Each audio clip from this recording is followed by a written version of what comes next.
এবার ঐশ্বরিয়ার গাওয়া গানের ভিডিও ভাইরাল। দীর্ঘদিন ধরেই বড় পর্দা থেকে দূরে রয়েছেন বলিউড অভিনেত্রী ঐশ্বরিয়া রাই বচ্চন। তবে সিনেমায় নিয়মিত না থাকলেও আলোচনার কেন্দ্রবিন্দুতে থাকতে যেন কখনোই ভোলেন না তিনি।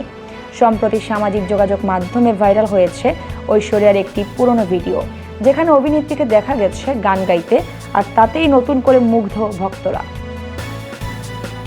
ভিডিওটি কয়েক বছর আগের প্রয়াত অভিনেতা ফারুক শেখের জনপ্রিয় টেলিভিশন শো জিনা ইসি কা নাম হ্যায় এ অতিথি হিসেবে হাজির হয়েছিলেন ঐশ্বরিয়া রাই বচ্চন। সবাই তাকে একজন সফল অভিনেত্রী হিসেবেই চেনেন, তবে খুব কম মানুষই জানেন যে গানেও দারুণ দক্ষ তিনি।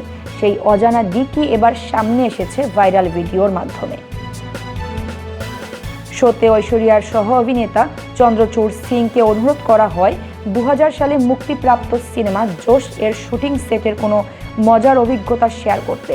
তখনই চন্দ্রচূড় জানান ঐশ্বরিয়া খুব ভালো গান করেন, যা অনেকেরই অজানা। যদিও ঐশ্বরিয়া নিজেকে ভালো গায়িকা হিসেবে পরিচয় দিতে রাজি হননি, বরং তিনি বলেন চন্দ্রচূড় সিংও দারুণ গান গাইতে পারেন।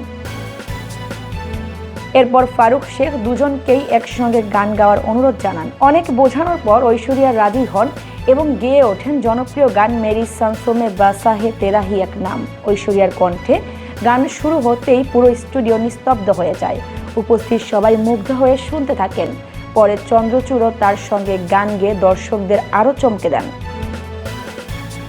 উল্লেখ্য, জোশ সিনেমাটি পরিচালনা করেছিলেন মনসুর খান। ছবিতে ঐশ্বরিয়া ও চন্দ্রচূড় সিং এর পাশাপাশি অভিনয় করেছিলেন শাহরুখ খান, যিনি ঐশ্বরিয়ার ভাইয়ের চরিত্রে ছিলেন। চন্দ্রচূড় অভিনয় করেছিলেন ঐশ্বরিয়ার প্রেমিকের ভূমিকায়। বছরের পর বছর পেরিয়ে গেলেও ঐশ্বরিয়ার প্রতিভা যে আজও দর্শকদের মুগ্ধ করতে সক্ষম, এই ভাইরাল ভিডিওই তার প্রমাণ।